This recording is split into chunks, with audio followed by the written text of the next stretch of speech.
I think it's interesting. As a podcast host, I can tell you, a lot of these podcast hosts suck. I guarantee you their AI will be better than 50% of podcast hosts in under 3 years. And that's not a really reflection of their ability at Wondercraft AI or AI. That's just a function of how bad some podcast hosts are. This Week in Startups is brought to you by Issuu is the all-in-one platform for creating and distributing beautiful digital content. Get started with Issuu today for free, or sign up for an annual premium account and get 50% off when you go to issuu.com/podcast and use promo code TWIST. That's issuu.com/podcast and use promo code TWIST. Vanta. Compliance and security shouldn't be a deal breaker for startups to win new business. Vanta makes it easy for companies to get a SOC 2 report fast. Twist listeners can get $1,000 off for a limited time at vanta.com/twist. And .tech domains are the go-to namespace to build anything in tech and home to some of the world's most innovative startups. Secure your .tech domain today and lock down a 1-year domain for $10 or a 5-year domain for $50 at go.tech/twist today. All right, everybody, welcome to This Week in Startups. And really, it's This Week in AI. We've never seen anything like this. So I made an audible. I called an audible. I decided to make a call in the middle of the year to have one of my great friends on, Sunny Madra and Vinny. Vinny's out today. And we just decided, gosh, instead of talking about all the nonsense around where we think AI is going, we just thought we would show you what AI is doing today. And this will serve as an incredible roadmap for you. This is your AI MBA. This is your master's degree. This is your PhD. Tune into This Week in Startups, and we'll just show you what's being built. And Sunny Madra is here. He, of course, is the co-founder of Definitive Intelligence, which I have a little slice of. I put a little investment in there. And that lets people do analysis of information on the blockchain and other data mining analysis services. I think I described it pretty good.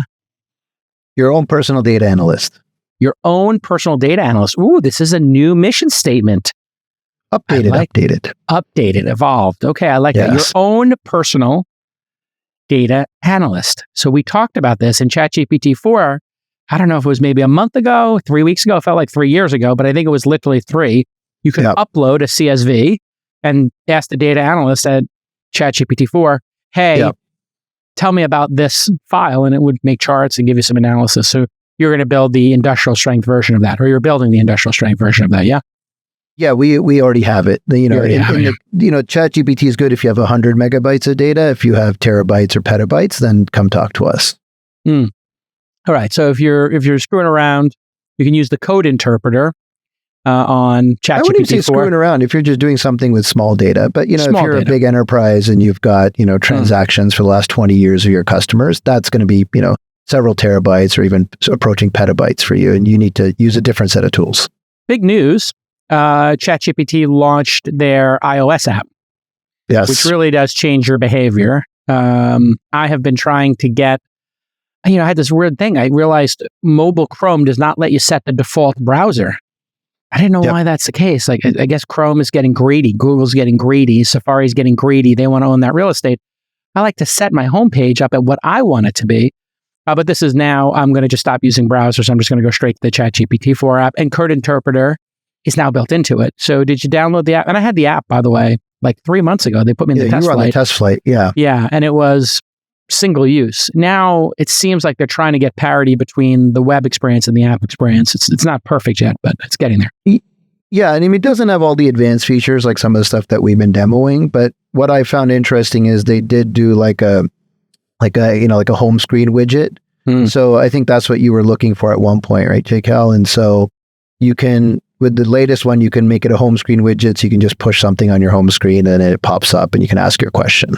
But what we really need is, I need to be able to say, hey, ChatGPT, as opposed to saying, hey, Siri. And so that's the change that we really need is, can I use Siri as an interface for it?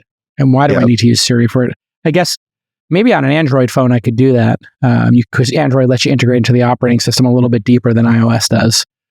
All right. So we've been playing with a bunch of stuff this week.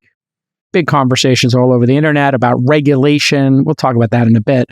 But what have you been playing with this week? Well, let's start with someplace fun, and then we'll get into sort of the meatier topics. And I know you're a big fan of this, Jake, so I think this will be a fun one for us. I'll make sure I share this properly. But okay. So Google this week, launched this or made available to some folks what they call MusicLM. Mm-hmm. And what this is basically a model that is able to generate music based on prompts. And so, what we can do is we can take some of the recommended ones here. And so you can do, let's start with something simple. You click that here and it'll give it just a few seconds and it will generate this. And so. Okay. So we're playing some funky music here. What was the, So that was the prompt here. I'm just going to read it out to everyone. It was drums that sound like rain and thunder. So that one is not all that exciting. No. I'll do another interesting one here, which is chill out elevator music. And then we'll get into some more kind of fun ones in a second. And for the folks watching here, you can see some recommended prompts it comes up with. So, it's okay. So this is, it's kind of interesting, feels like a bit, early music generation. We've gone through this before, but where it gets kind of much more interesting is when you prompt it yourself. So I'll do one, JCal, and then you'll probably make it better for me. So let's do Tulum Beach Party. The old Tulum Beach Party. Yeah, with a bit of what do you want to put in there? Let's say cyberpunk. Yeah, cyberpunk. Okay. Or Blade Runner or something. Let's see. See if we get anywhere close. So there we go.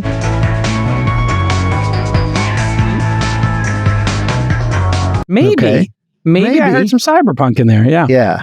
Yeah. You can do Atlanta trap music with a New York 80s flair. Oh, okay. Yeah. You can see it's got a sounds like Jay-Z's voice and there's no voice, it's just music. I thought I heard it's just music, but you could hear like Jay-Z's voice going to something like that. You totally could. Yeah. So it's kind of getting something. So this has been trained on copyrighted music, I assume, or on maybe a library of. Okay, what is this? New York 80s rap. Yeah, this is New York 80s rap. Yeah. Back in the day, we used to on the block. Fly shoes. Can't lose. Boom, bap. Okay, listen, if you're running a sales team, you got a design agency, you got a media business, you know the hassle of one-pagers, right? They never format correctly on mobile. You can't track them properly. It's a complete mess. I have worked in the media business for many years, 3 decades. In fact, I'm getting old. And nobody had figured this out until now. You have to check out Issuu. It's issuu.com. Issuu is the all-in-one platform for you to create and distribute beautiful digital content. It's not just one-pagers. Those are important, of course, but you can create marketing materials, magazines, catalogs, portfolios, and so much more. Beautiful, evocative collateral to help you sell your product or service, but it also comes with amazing analytics that you can just pop up on a dashboard, and you're going to track the reads, the total time spent, device breakdown. Are they watching it on their iPad, their phone? It also works seamlessly with tools like Canva, Dropbox, MailChimp, and InDesign.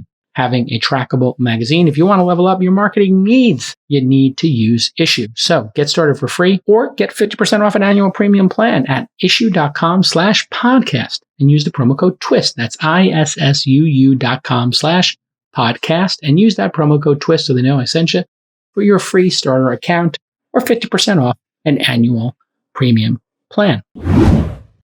Yeah. So, I think this is pretty fascinating. Like, where is this applicable? So, I don't know if you're familiar with Rick Rubin, right? Legend in the industry. Big fan of the All In Pod. He just sent me a copy of his book. Awesome. Yeah. Oh, really? Okay. Yeah, that's incredible. Personalized it too. So where does this go? Let's talk about that a little bit. So, he gave this pretty cool and interesting 60 Minutes interview. Yes. Not that long ago, right? And one of the things that, there we go. Awesome. We got it queued up here. And one of the things that he talks about here is that he has no musical abilities. He does not know how to play instruments or use the mixer board. Maybe let's play the clip real quick. This became a meme with Anderson Cooper. But exactly what he does and how is difficult to describe. Do you play instruments? Barely. Do you know how to work a soundboard? No. I have no technical ability, and I know nothing about music. You must know something. Well, I know what I like and what I don't like, and I'm decisive about what I like and what I don't like. So what are you being paid for? The confidence that I have in my taste and my ability to express what I feel has proven helpful for artists. So curating, really having a great ear and curating stuff and being confident in your selection process. And if you take that alongside, a tool like this, I think there's a lot of people that, fall in a similar category that don't have the skills to, maybe play an instrument and or run a soundboard, but know the type of thing that they want to listen to. And so I think tools like this will evolve to support folks that are not just songwriters, but that have a great ear for something, but had no way of creating it, didn't know how to pull up like any of the music tools. I don't know if you've ever tried to use GarageBand or something like that. Yeah, this stuff it will take you 10,000 hours. The proverbial 10,000 hours. And in fact, I just saw a clip of the lead singer of the Smashing Pumpkins talking about how, people will be able to get 50 different riffs.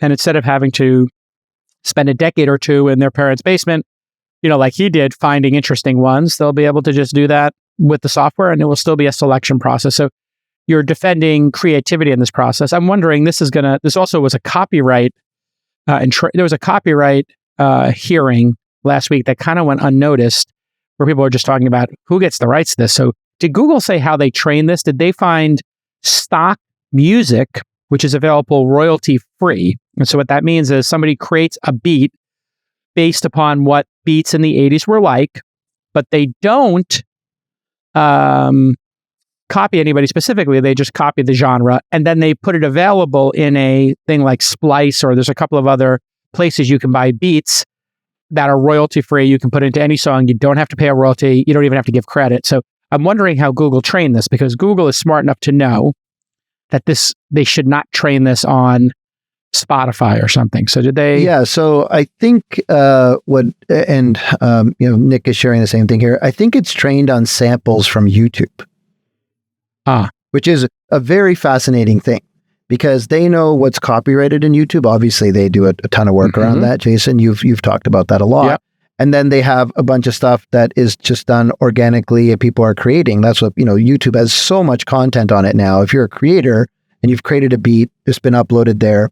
So my understanding is that they've taken clips from YouTube to train this model. I guess we didn't. Hey guys, you didn't put where these quotes are. You put two great quotes in here. Where are those quotes from? Oh, sorry. That is from Google's data set on Kaggle, which is where they host everything. I can pull it up on the screen. But, okay, but is that how this was trained, or you're guessing? Yes, it's from their GitHub for the MusicLM. All right. And so producers just pulled up that they built this, they trained it. Audio set consists of an expanding ontology of 632 audio event classes and a collection of 2 million human-labeled 10-second sound clips drawn from YouTube videos. 10-second sound clips drawn from YouTube videos. Doesn't say if those are copyrighted or not. The Music Caps database contains 5,521 music examples, each of which is labeled with an English aspect list and a free text caption written by musicians.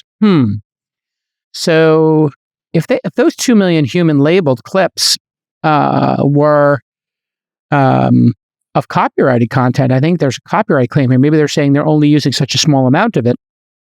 Or maybe they're using people in the public as a way to defend themselves against copyright violation by saying those people made these clips, so that therefore you have to blame them. So in my scan of this, JKL, we were kind of looking at this when we were preparing. Yeah. All the clips seem to be of like user-generated content. So not like, oh, here's 10 seconds of Rolling Stones or something like that. The reason I bring this up is because we have talked about, Sunny, many times. Google waited to release this because Google is so aware of copyright claims because they bought YouTube at a time when YouTube had a multi-billion-dollar lawsuit with Viacom, and YouTube was going to be shut down for all the copyright violations going on there, and they were able to navigate that. So Google is incredibly savvy on navigating fair use. They use robot.txt in their Google search, so you can opt out of being crawled. They get permission from people sometimes. Generally, they let people find music that other people are using in their videos, and then let them shut down those YouTube videos or claim monetization of that. Wasn't that the big unlock, JKL, right? I've heard you talk about this a few times, is when you can put music in, but they'll demonetize you for that video and they'll pick up the monetization. So if you have a video that has, millions of views. If we made our own track here and then we copyrighted it. So again, I guess we could take these tracks and then we could claim copyright on them, even though the AI built it. I wonder how that works. I wonder if that's in the terms of service. So if you and I sang over one of these beats, then we put it on YouTube and we use DistroKid to publish it to Spotify, whatever. We claim copyright on it. Now, if somebody else uses it in their video, we can then get an alert based on it being tagged in a database. Content ID is the system. Content ID flags it, tells us, and we can just say automatically shut it down. So the Beatles might want to just shut down anybody using their music and videos. But somebody else, the Rolling Stones, might say, yeah, let anybody use it. By default, just take their money. And so you may have seen all in 2 weeks ago, we put the Balenciaga AI video that somebody made at the end of the show, and then it turned on ads on the show. So then we had a choice, either turn the show off, re-upload it, or just deal with the fact that somebody else is going to make, $5,000 off that episode, which I think we just decided the latter. Wow. Yeah. So, and that's an interesting one. Okay. So was it the music or was it the music that they used? Somebody owned the rights to that music. So they didn't make AI music. They used somebody else's track that I guess was used in a Balenciaga stuff before. I'm not going to play it here. Oh, okay. Crazy. And then here's the quote from, this is a really interesting discussion. Here's the lead singer of the Smashing Pumpkins. My general thought is that AI will change music forever, because once a young artist figures out that they can use AI to game the system and write them a better song, they're not going to spend 10,000 hours in a basement like I did. They're just not. But do you still have the ability to get real art that way? Well, ultimately art is about discernment, right? So like somebody was telling me the other day about how a famous rap artist would work. They would bring in all these different people and they would sort of pick the beat that they were most attracted to. Okay, now let's change it to AI. Hey, AI, give me 50 beats. Listen, not really feeling. AI, give me 50 beats from the 50 most famous rap songs of all time. Okay, well, I like number 37. That inspires me. Yeah, so he basically nails what you just said. You can use this as a tool to be inspired. Use your curation. Your thoughts, Sunny? Yeah, I was actually going to just put in what he said in the tool, right? Like, should we give it a try? Oh, yeah, go ahead. Right? He said, give me a beat that is inspired by this 37th greatest song in hip-hop, in rap. Yeah, 37th? Okay. Yeah, he said greatest. Let's just see if it goes and finds a list on Rolling Stone. Rap song, okay, ever. All right. See what it does. You don't think it has the 30s? No. Maybe. No. See, it's not, well, that could be like an Eminem kind of beat. And I killed your cat. Yeah. Okay. Maybe. It's got some work to do, but I think, look. Here's the thing. This is going to come out with weak results because it's not trained on copyrighted music. So I think this is weak, and it's a 1.0, right? Yeah, but what I would say is, like, YouTube is full of very talented people that, can produce like almost the exact same quality of copyrighted music. So you could hire people. Yeah. But here's what would be interesting. You're going to be able to take that language model, run it on your laptop, and take every single Dire Straits song or every single Eminem song, Jay-Z song, Biggie, put it in there, and then you're going to be able to do it on the copyrighted stuff, aren't you? Yeah. And so that's what people are going to be doing. And that's something Google's not going to release. But this is, in fact, an opportunity. And I guess this goes back to what Grimes is saying, like, hey, just use, what's her tool, like Elf something. So she's got a tool that she partnered with somebody just put out there. And she said, people are making songs that couldn't possibly be me because I have a speech impediment of some type, like a lisp or something. And elf.tech, the enunciation in this is better than I can enunciate. Yeah.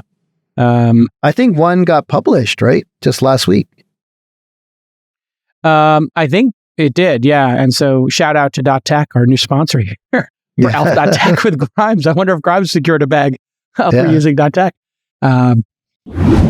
If you're a SaaS or services company that stores customer data in the cloud, then you need to be SOC 2 compliant. You knew that.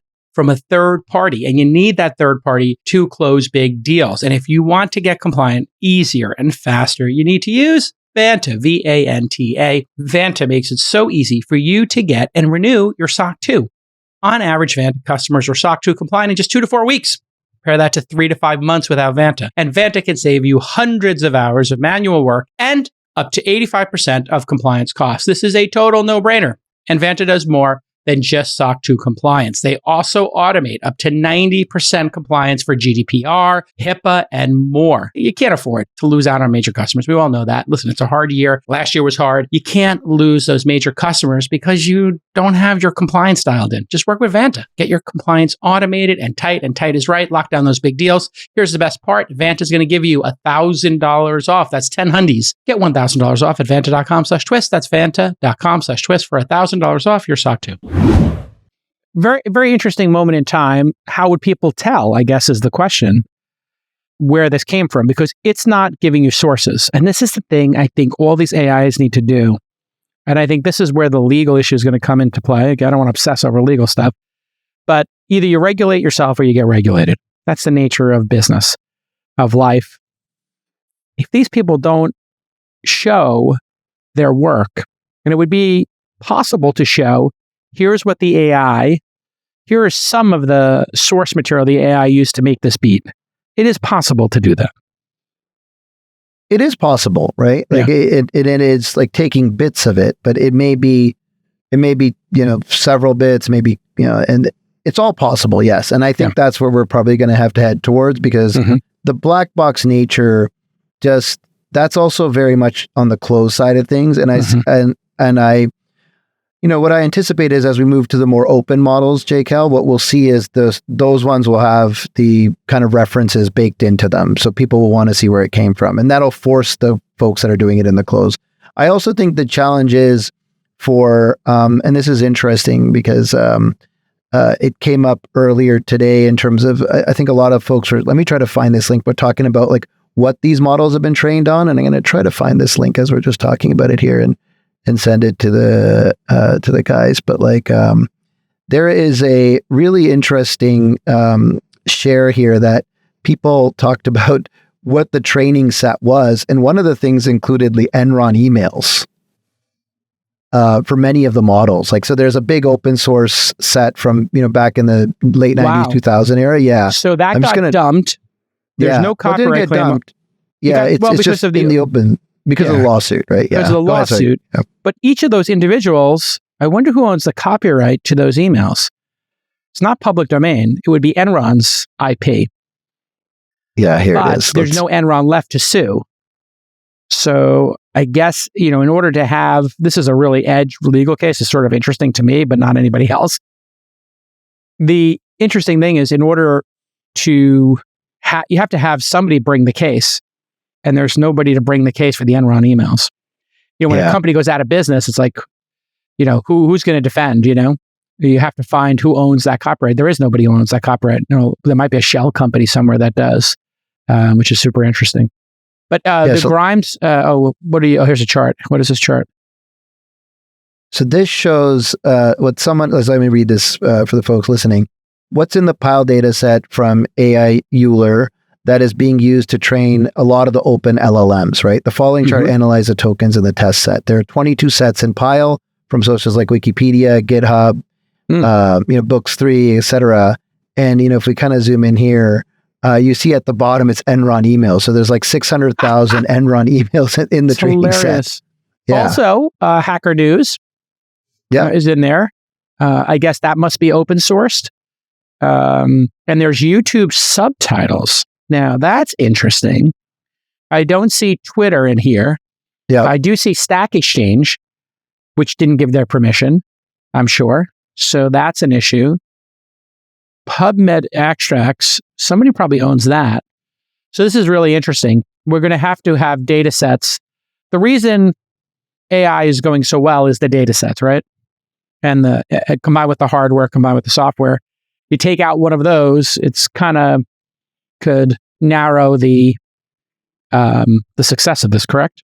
Correct. Yeah. At the end of the day, these are systems which use, math to predict the most likely kind of next character in a sequence that the human would like to see based on what it's been trained on. So if it's not trained on as good material, you're not going to get as good predictions. And so, I can see that really changing in the next. And, you've talked about this before with what's happening with Poe and others, right? Where they've started to close their data sets off and say, come to us directly if you want to sort of use our LLM, if you want to experience our data on this. And by the way, in music, like there are all kinds of crazy drive-by lawsuits where people try to, claim that their song from 30 years ago inspired somebody. And Ed Sheeran just got sued.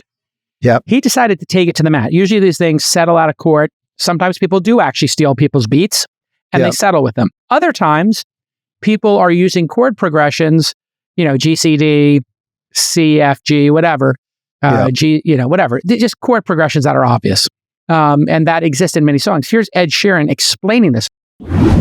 What did you play for that jury? If I was the jury, what did you say to them? So it was, so my one is, when your legs don't work like they used to before. And then there's, have I told you lately that I loved you? And then, people get ready, there's a train coming. And then, what was the, looks like we made it. Look how far we've come, my baby. And she breaks just like a woman. I mean, there was 101 songs that, what I was saying is like, yes, it's a chord sequence that you hear on successful songs, but if you say that a song in 1973 owns this, then what about all the songs that came before? We found songs like from like the 1700s that had similar melodic stuff. And so what's the URL for this, just so people who know, if people want to play with that test kitchen, just type in Google's MusicLM. You should be able to find it. Yeah, Google's AI test kitchen. That's the best way to get to it. Google's AI test kitchen is the name of where they're putting these experiments. Yeah, it's aitestkitchen.withgoogle.com. So great. Just type in AI test kitchen. You'll find it. Yeah, you'll find it. So they're just sharing all their work now because they were getting their butts kicked by, at least in public perception. And so Google's in the game. Just generally speaking, you feel like Google's catching up? The gap is closing? What do you think? Based on your industry knowledge. The gap is closing. It's all hands on deck. It's a different mentality. It's shipped quickly. All these things that have been in around beta for a long time or private or becoming available. They are realizing, there's a war for developer mindshare as much as there is for sort of the financial side of the world wanting to hear about it.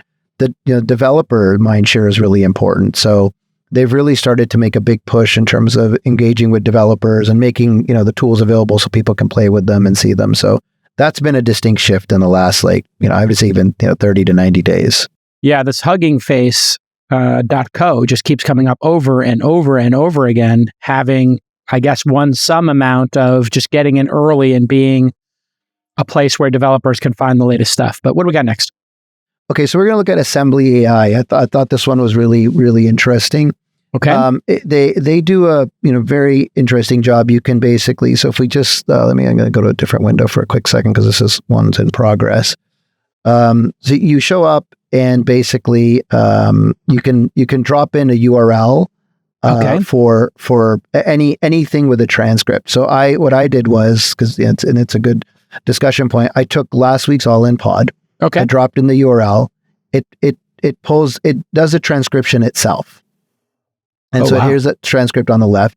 And then what it does is it lets you create like a Q&A around it on your own. And so what I did, I have a couple of examples queued up here. I said, what was Friedberg's position on the AI hearing? And, I think this is a good one. Friedberg's position is that regulating open source AI models will be impractical due to the rise of edge computing and many models already available, making it hard for regulators to track and audit all AI models. That was his position. Yeah. Pretty good. Yeah. So you have signed up for this. This isn't available to everybody yet. This is in beta. Yeah. And I signed up and I thought it was really kind of neat. What do they charge to do a transcription? I think if it's like $24 a month or something like that. I don't quote me on the prices. Yeah. Oh, well, I'm looking at it right now. Audio intelligence is 0.0005 per second. So I don't know what that is per an hour. I'm doing the math right now. Yeah. 0.005 times 60 times 60. I don't know what that equals, but looks like $2 an hour. If I had to guess. I don't think I did the math right there. Fascinating. And so you could ask, what does Sachs think of Biden? Okay. Or did Sachs mention Biden or Ukraine? Okay. Then I'll just do Sachs mention. I mean, this is the kind of internal joke. Like everybody who's on the left, even some people on the right, they play a drinking game. And be careful with this drinking game. They do a shot anytime he says Ukraine or Biden, and you take 2 shots when he says or the Hunter. Media. Yeah. If he says the media. Okay. No, he did not mention Biden or the Ukraine. It says. Oh, interesting. Well, this is no shots.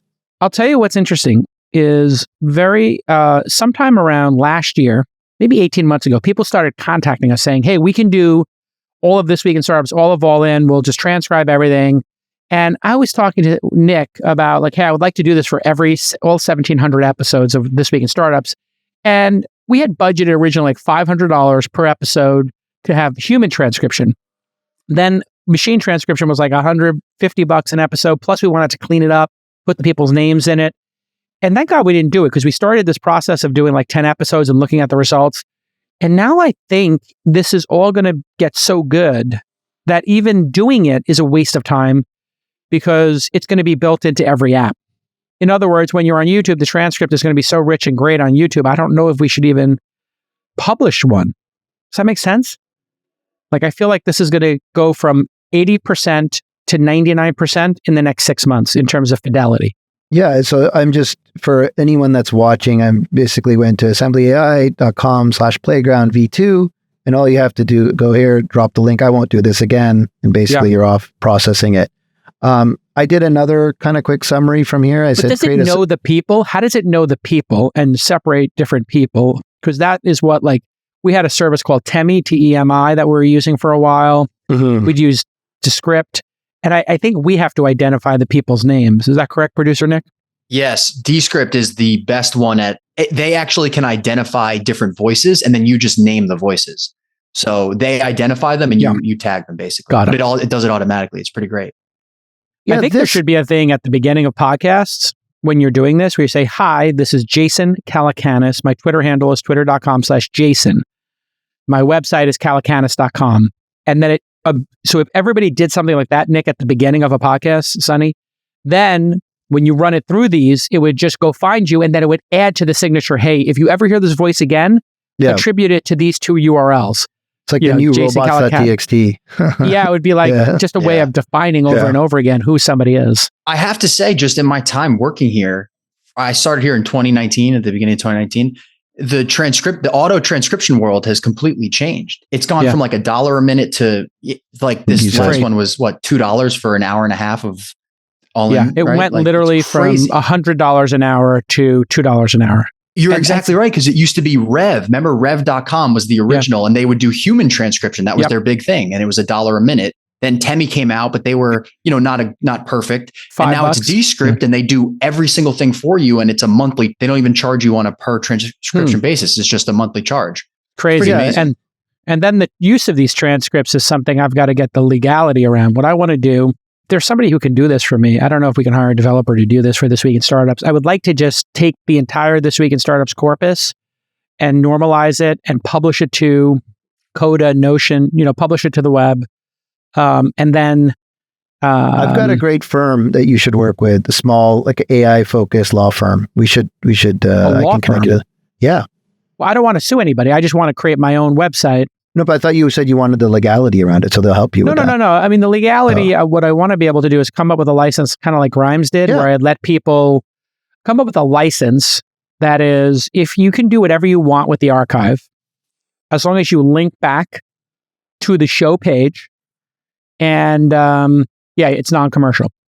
Yeah. And maybe even let people do commercial, do interesting things with it, and let them monetize a little bit. Rev share. Just a rev share. Yeah, maybe rev share. Yeah, 50-50 rev share. Do whatever you want, 50-50 rev share. Interesting. So just continue on this one. So like the next question is a summary of the Congress hearing section. And I think it does a really good job. Like going back to your point on like, it's identifying what each, of the hosts is talking about. So sort of what Sam's claim is, and then, what Chamath jumps on about in terms of... What does he say about Chamath? Chamath says, like right here, I'm just going to highlight it. Chamath says Sam went further than he initially suggested by proposing licenses for compiling and training models as a form of KYC, know your customer verification, right? Sachs argues that Sam is seeking regulatory capture to maintain OpenAI's lead by creating red tape. Friedberg, we already got that. Pretty accurate, yeah. And so I thought this was one of the better summaries, pulling out each person's position. Yep. And, like to your point, no one had tagged themselves. We've not done any work in terms of identifying, who is who. And it really, I think it really did a good job here. Yeah, it's fantastic. Yeah. Okay, great. So this is LeMur, LEMUR. Assembly.ai. Assembly.ai or assemblyai.com. Yeah. So that's the company and that's the product. Very cool. What else do you got in the delightful demos that we do here? Demos on Monday. Demo Monday or demos. die. Demo or die. We usually do them on Fridays, but like at work, but now we got Mondays as well. Hold on, I'm just going to queue up the next one. So this one was really fascinating. Okay. There's got to be 20 people doing transcription, like stuff like this. So I wonder if they all just wind up in the same place, which is perfection. Okay. So everybody who's a transcriber is now out of a job. The concept of transcribing is over. I don't think it's over yet, but you should really level yourself up with these tools, is what I think. So if you're a transcriber, you use these tools, and then you have to build a product or service on top of it. And the product and service on top of it would be, as best I can see, I would want somebody to make sure that the names were attributed correctly and any, pertinent links would be added to it. So if somebody was talking about AssemblyAI and LeMur, deep link to it, to the Google AI sandbox, deep link to it, right? So, but of course, I bet you could ask AI to go through and find the relevant links, and somebody's going to make something that puts hyperlinks into documents that are correct. I think AI so. can do that job too. All right, everybody, I've invested in 300 early stage startups, and having a great name is critical, but it's hard to find a great domain name sometimes. So people will then compromise their search for a name based on what's available. And you know what? There's a new domain name I need you to check out. It's called .tech. Yes, there are now .tech domain names, and this is the one go-to namespace to build anything in tech. A bunch of people are using it, and I even got Jason.tech, which I'm using for a microblogging site that I'm coming up with. It's not exactly Twitter. It's kind of like, not exactly like Tumblr. It's just going to be Jason.tech, where I give updates all day long about little tiny things that I don't want to share on social, but that maybe I want to share with y'all. So go ahead and get your own .tech domain name, and you can lock them down now. There's tons available. 1-year domain, $10. 5-year domain, $50. It's a great deal. Now's the time to go get a great .tech domain name. Again, the word go.tech/tech. Twist is where you're going to go get these great domain names. So you type geo.tech/twist to lock in a great deal right now. You want to do it today. You want to get in there and lock down a great domain name. And listen, if your company's already up and running, maybe you want that for your tech team or to have it as a possible brand extension later on. So if you've got a great brand, you want to get the .tech version of it as well. Okay, so let's go to this next one. So I'm going to open this one up. This is really cool. Wondercraft.ai. Okay, Wondercraft.ai. And it basically can create a podcast from a bulleted set of points. And so in this example, I said, let's do the Twist Weekly AI. What is the podcast about? It's the AI, weekly AI podcast discussing and showing the latest in AI products. I took 3 sections from the Notion that we normally use here. So we talked about OpenAI app, Perplexity, which we haven't got to yet here, and then Apple bans ChatGPT. And you put some links in there too to the source I put the material. links in there. Yep, correct. And it, you kind of hit it off, and then it's going to generate here. We don't have to generate it because it's already generated. So here we go. So I'm going to play this now. Make sure the audio comes out. So it's generated. Here's the transcript it generated. Okay. So all we gave it was a title, topics, and some links. And I'm just going to play the little intro here, and we'll get started. So ready? Corny music. Welcome to Twist Weekly AI, the podcast that keeps you up to date on the latest developments in AI. Join us every week as we discuss and showcase the newest AI products. Don't miss out on any of the exciting breakthroughs in this rapidly evolving field. Okay. Insufferable. That voice is insufferable. So and now she's going to ask for likes and subscribes. Oh. But hear me out here. It gives you an option to use your own voice when you're doing this. Yeah. And I can retire. So, yeah. And so as I was going through the process here, you'll see, one of the sections was to choose your own voice, and you can do a lot of editing here. You can do a speaker. You can, it's got a lot of choices here. You can add your own voice. You're picking Kevin, Julia. So it has all these different voices. And it's also add your own voice and add your own music, which I didn't do. I just kind of ran through this relatively quickly. So you can go through this process and you can basically add your own voice. Now, who's going to use this? Well, if you're a one-man show or one-woman show, and you're trying to one-person show, that's probably more accurate saying it. Everybody. Yes. One-person show, and you're trying to put something together, and you don't have the great resources that Twist does. And, you basically, you do your research, you find things that are interesting, you prop it up here, and you can basically get a podcast going, quickly, and you can use that as maybe not your primary. So what I've seen people start to do is people that are publishing newsletters who are already doing the work are using this to create a podcast just as another media for them.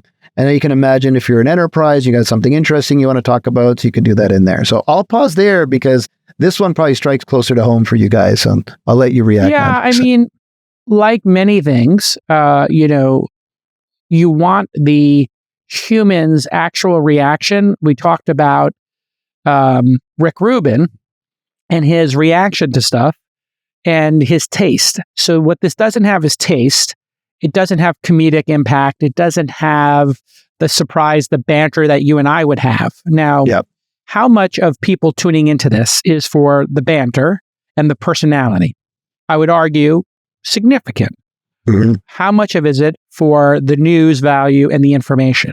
Well, podcasts are entertainment, therefore, and information, right? So This Week in Startups All In are giving you information and they're entertaining you. It's going to be very hard for this to be entertaining, authentic, and informative.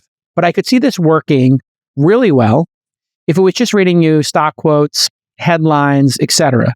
So for something, but if I listened to it and I didn't know, and then I found out, I would feel dirty.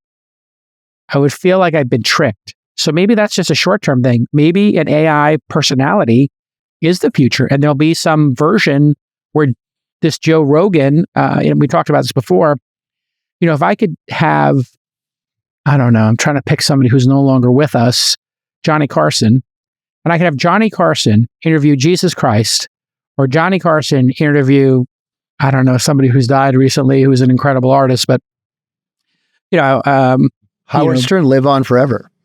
Right, or Biggie Smalls, like, so now you've got Johnny Carson interviewing, Biggie Smalls. It's like, well, that's fascinating. So there are kind of permutations here that you can't get.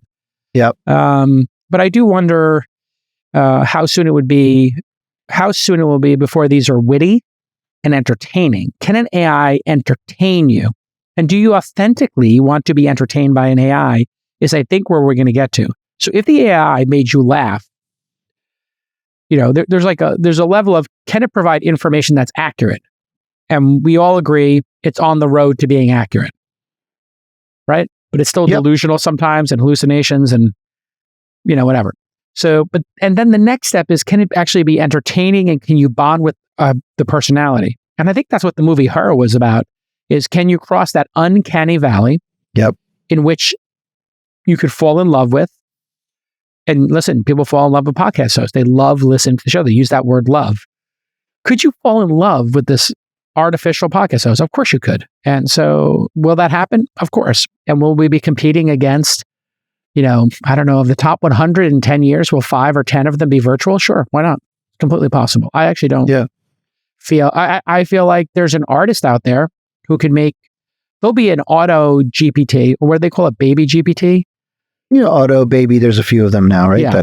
Now let's make it a baby auto GPT, where we unleash this thing on the world, and we just say, go find interesting people and then create a fake interview with them. And could that be interesting? Yeah, it could. And could you make a custom interview? So I wanted to talk to this person about the topics you're interested in. So, I mean, the mind kind of can go to weird places. You could have, if I really love Johnny Carson as an interviewer, and he, or Howard Stern, he retired, could I have Howard Stern having an absurdist interview with Dolly, or I don't know, pick an actor who's no longer with us. And that could be fascinating. And sure, why not? This is a good segue to the last thing I just wanted to show quickly, and then let's come back on it. So the startup that's building this Wondercraft AI, Wondercraft.ai, I think is interesting. As a podcast host, I can tell you, a lot of these podcast hosts suck. I guarantee you their AI will be better than 50% of podcast hosts in under 3 years. And that's not a really reflection of their ability at Wondercraft AI or AI. That's just a function of how bad some podcast hosts are. Yeah. And the sheer number that are showing up. So exactly. Yeah. Well, this is an interesting, maybe. What do you think? I didn't get your reaction there. I gave my whole analysis there. Do you think I'm being objective? Or do you think I'm being precious because I'm a podcaster? I think you are, but I want to tie it to this last demo, then we'll close out on the discussion. You think I'm being precious? A little bit. Okay. Great. Yeah. Fair enough. Because let's kind of tie it to this. So this is the last really cool demo. So this is a combination of Stable Diffusion, ControlNet, EB Synth, and Fusion, where they took a couple of scenes from Cowboys and Aliens, and they replaced current Harrison Ford with young Harrison Ford. So I was just going to play this video here real quickly. Tell him he's a fool.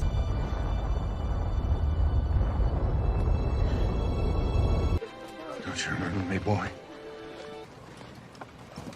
Jake? She's in a better place. All right. So your reaction first to that. I've never seen this movie before, Cowboys versus Aliens. I've never seen it. Cowboys and Aliens, I think. Cowboys and Aliens. When did that? I don't know when that film came out. I don't know anything about it. I think Harrison Ford is kind of my style icon, along with Daniel Craig. So this kind of hit both notes for me. Everybody can obviously see the likeness and the personality and the ruggedness that I do have, and I do exude that male rugged confidence and style icons of my two style icons. I like them old. I like them young. But so it's a bad example for me, because I feel like old Indiana Jones, old Harrison Ford, an aging Daniel Craig is kind of strikes a nerve with me that they get better with age. Like Sean Connery got better with age. I like these guys who don't get a bunch of like Botox and they just are like, listen, maybe they do. I don't know. But they kind of like, I'm going to be old and weathered. So I like the weather, but it crosses the uncanny valley. The Luke Skywalker deepfake from Mandalorian 3 years ago, it didn't. Some kid fixed it. They hired that kid. And now I feel like this de-aging stuff is a whole awesome space. And I would watch, Alec Guinness is a perfect example, who played Obi-Wan. I would watch an old Obi-Wan series, and if they could get Alec Guinness's estate to secure the bag for $10 million, Disney Plus, please do the old adventures of Obi-Wan. That's incredible. Can you imagine Alec Guinness like on adventures as a Jedi Knight? Yeah. Incredible. And So I heard I just saw a tweet about Empire Strikes Back and the deal that he made to be in Empire Strikes Back. It was like some rev share deal that netted him like tens or hundreds of millions of dollars which over at time. the time, yeah. You're talking about Alec Guinness? I think so. Yeah, he played Obi-Wan in the... Yeah, he got paid a lot. He secured the bag. Yeah. Yeah. But they all I'm did. saying in And so Empire did Strikes George Back, Lucas. in Empire Strikes Back, he did some weird rev share thing. Yeah. Well, George Lucas funded with his own money and some loans and the money from the toys. He had the sequel rights. He funded Empire Strikes Back himself. And so that's the other story that's crazy is George Lucas just was like the entrepreneur's entrepreneur. And he almost went bankrupt doing Empire Strikes Back because they were filming in like Finland or something or Norway, the Hoth scenes. And then a blizzard happened. And then at, I don't know if it was Pinewood Studios or wherever, like a bunch of sets burned down. I mean, it was like problem after problem after problem. There's an amazing tweet thread that has all those details in it. It's, so if you're a Star Wars fan, you know all this because he's talked about it over and over again. Yeah.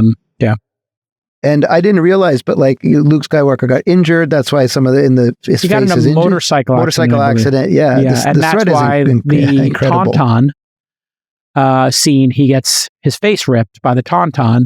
Yeah. And then they put him in the back of the tank. They did that because he actually got ripped.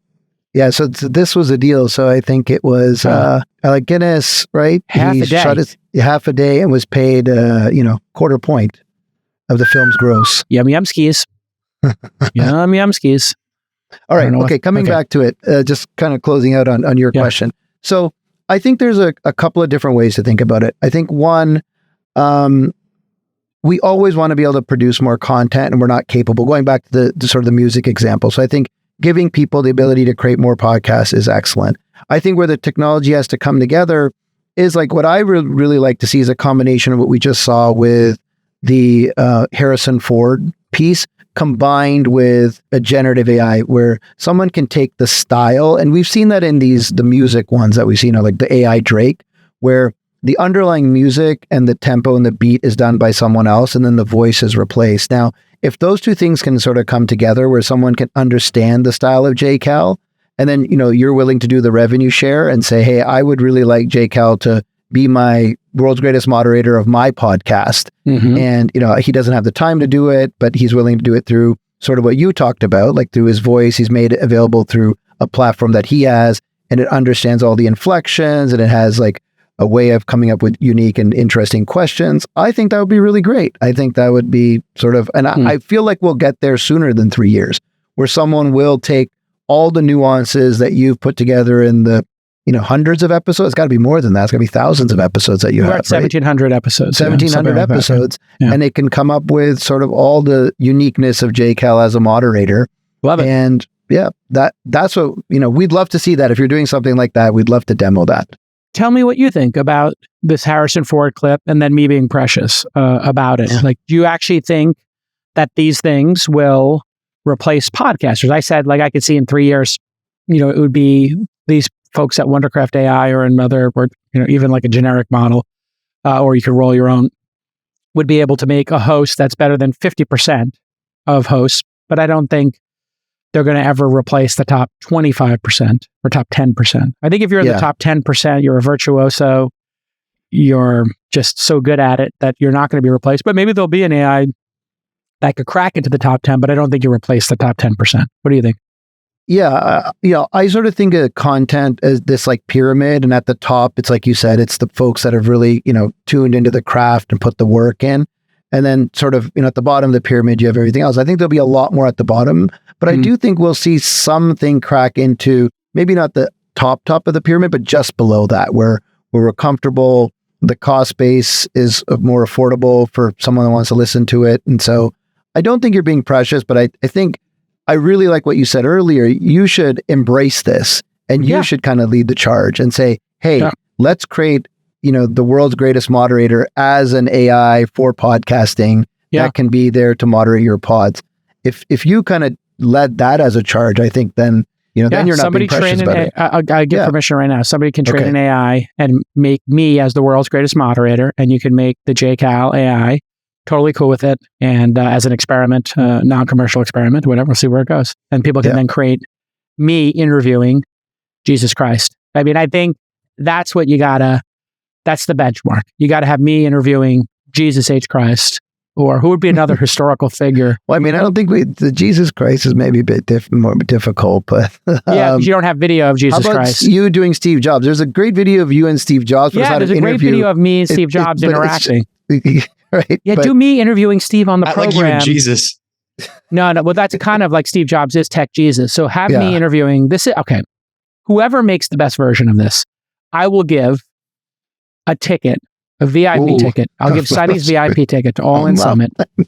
If somebody can create, how many minutes? 10 minutes or more? Yeah, 10. 15 minutes? 10 minutes or more. Whoever creates the best JCal interviewing Steve Jobs, but it has to be now. And it has to hit on current events. So he has to talk about how bad Siri is. Yeah, him freaking out about Siri, me telling him, like me criticizing Siri, it's got to be one of the themes. Talking about, maybe he could talk about AI and what he thinks the future of it is. Maybe he could talk about, what would be a current affairs topic? Trump, him talking about Trump. We never got to hear his take on Trump. China, maybe? Talk about China, the relationship with China. I don't know. People don't care about his politics talk. It was not his thing. What's a tech? They want tech. I think it's tech. Talking about VR and AR. Yes. Me interviewing him at the launch of the augmented reality. That's the scenario. Okay, so there's a $7,500 VIP ticket at stake here. There's a bunch of AI people that are racing to make JCal interviewing Steve Jobs on the launch of the AR glasses. And you just throw the AR glasses in there because there's people who have them. Does it have to have video too of us? I think it does, right? Has to be some video. Bonus points. Bonus points for some video. Yeah. Or at least images, because you could just have the audio, have images. Yeah. But we'll do creative and we'll announce the winner, whatever, at some point. That's a big $7,500 prize. That's a big one. Well, I mean, it's also going to be sold out. So those tickets, like I got 25 tickets, 10 for family. Yeah. 1 for this contest, 1 for my Twitter contest. And then I've got for my LPs. And then I've got my close friends who are now telling me that I need to give them tickets because they're co-hosting this AI segment. So I have to get you and Vinny a ticket, apparently. Yeah. I think Vinny's... what's the vibe on tickets? Have you? What's the vibe in our circle on tickets? Are people losing their minds, or what's going on? What's the back channel on the All In Summit? Well, I think everyone. It's an interesting spot because I think everyone assumes they have a ticket because I think as much has been said. Oh, I see. Everybody assumes that they have everybody in our poker circle assumes they have a ticket. Yes, but because as much has been said. There's 20. See, here's the thing. There's 25 tickets per bestie. I told my wife 5, 6 for family, immediate family members. Yeah. I have to give like 10 LPs, my major LPs. I got to invite them to the event. Yep. Of course. I can't do any of my startup founders. Sorry. But I can let them buy maybe the generation. And then I guess I got some close friends I got to think about. It's a tough one. It's a tough one. How do you feel about working the badge station, being a volunteer, Sunny? No, the volunteer. Everybody wants to be a volunteer for this thing too. All right, everybody. We'll see you next time on This Week in Startups. Bye-bye.